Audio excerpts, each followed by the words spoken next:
my days with the blaze bar fest. Oh yes, the kids I did miss. Ignorance, only wasted time, useless, no bliss. Don't get it twisted. Good evening.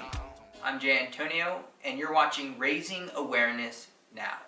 Tonight on Raising Awareness Now, we're talking about the important issue of domestic violence. Domestic violence took center stage last year when an NFL player knocked out his girlfriend and dragged her from the elevator.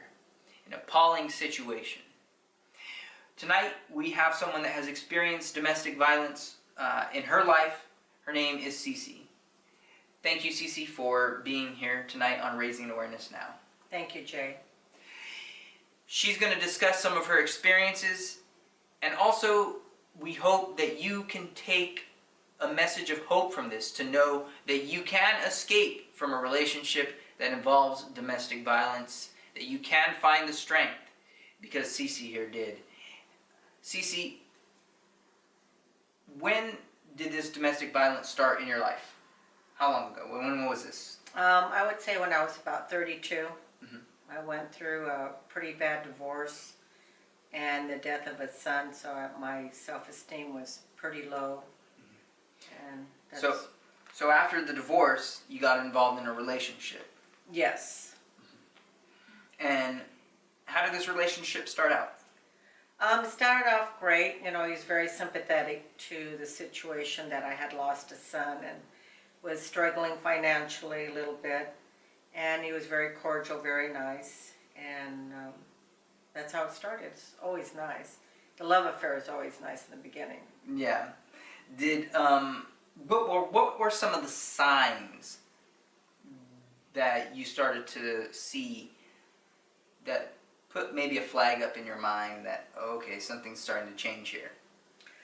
Some of the signs I started noticing was that, like for instance, if I put the toilet paper the wrong way, he would ask me, why am I doing that? Why would I put certain things certain way? Why would I not do this and do that? It started, I noticed that there was a lot of questions that was asked, and I felt I was starting to be controlled. So the control was kind of simple at first. Yes, very suggestive, very nice. Oh, you know, maybe if you do it like this, it might be better if you do it like that. And I didn't think much of it because it was the beginning of your relationship and everything is, you know, wonderful. Yeah, and these are small things, and perhaps some of the thoughts in the mind are, this is normal. This is normal stuff that people go through. It's not a big deal. Yeah. I can work through it. How did it escalate? Well, I noticed that when my children would come over, as like I said, I was divorced, when my children would leave, he would act really pouty. And I would ask him, why are you acting like this? He goes, oh, I just need to be alone. I notice that you pay attention to your kids when they're here and you ignore me. So just little remarks like that where I started feeling to the point where I didn't really want to see my kids that much because it was causing conflict.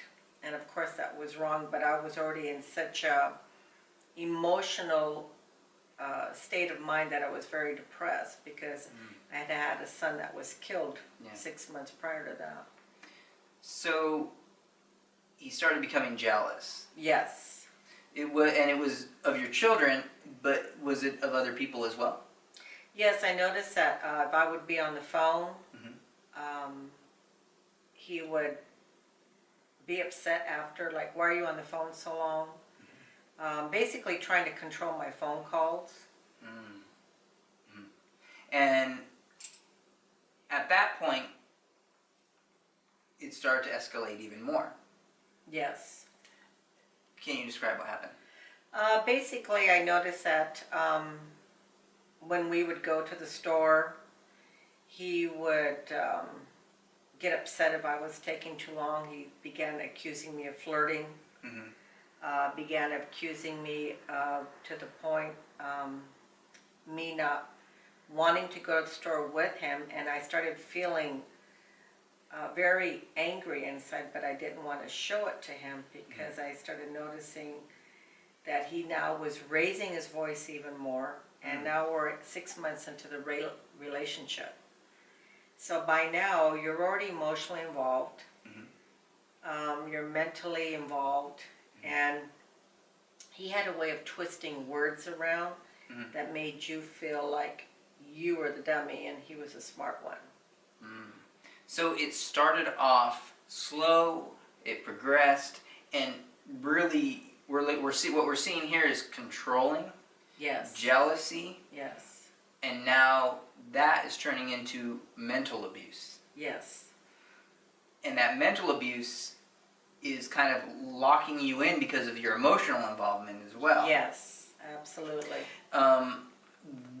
Can you recall the first incident when he hit you?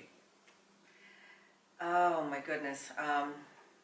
If I can remember, he didn't hit me first. We were having dinner and I was late from work, probably about 10 minutes, and he was really upset that I walked in late. And I said I was stuck in traffic, excuse me. And he began yelling at me to the point of now cussing, and he had never cussed before. And I said, why are you getting so outraged like this? This is ridiculous. And he turned around and got a plate of food and threw it at me, and he missed me, and he hit the wall. Oh, okay. And that's when I realized, oh my God, this man has a rage problem. So you recognize this, but you stayed in the relationship. Yes. Can you kind of talk about that? Why? What was going on in your mind? At that point, like I said, I was pretty broken. I was a pretty broken woman because of a lot of things I had been through. But because of the mental abuse, he always made me feel like I was doing the things that were wrong. Oh, okay. So I started cutting off, not speaking to my friends. All of a sudden, I had no friends. And it was a slow process. And he also didn't work. And he had money saved, but he wanted to stay home so he could watch what I was doing. Oh, wow. And it got pretty weird after that. Obsessive. Really weird, yeah. So here you are, you're dealing with the death of your son, and you're with somebody. What would you say is the primary, or would you say that the primary psychological factor behind it is need for love and connection at that point? Yes, very much. So that's what made it hard to kind of break free from it. Yes, because when he was nice, he was very nice. And when he was intimate, he was very intimate. But when he was abusive, then he was very abusive. It got to that point where one time he went to my work, and I had a very good job, and he actually walked in my job and started making a scene and yelling at me. Oh, wow. And my boss came in and said, I'm sorry, but you're going to have to leave. This is not tolerable here in the business. So I lost my job. I go back home, and then he begins yelling at me that it was my fault that I lost my job. So he was always, men that are abusive constantly turn things around. And he was a great manipulator, and most abusive men are. They're great manipulators. So how long did you stay in this relationship? I stayed about 2.5 years, if I'm not mistaken. I think it might have been 2 years. 2.5 2 years. What was your breaking point?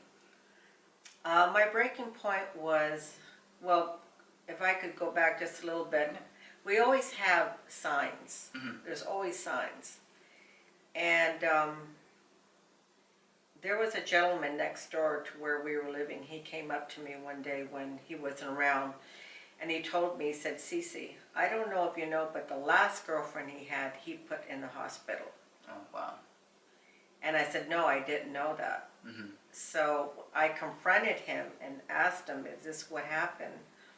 And he was very calm. And he said, no. He says, I didn't do that. He goes, I don't know why our neighbor's telling you this. I said, well, I'm afraid now. I said, because you've been very abusive verbally with me. And by throwing the plate the way you did, I said, it makes me frightened of you now. And then that puppy love, oh, I'm sorry, I'll never do that to you, that type of thing. And my breaking point was when I came home one day and I told him I was leaving him.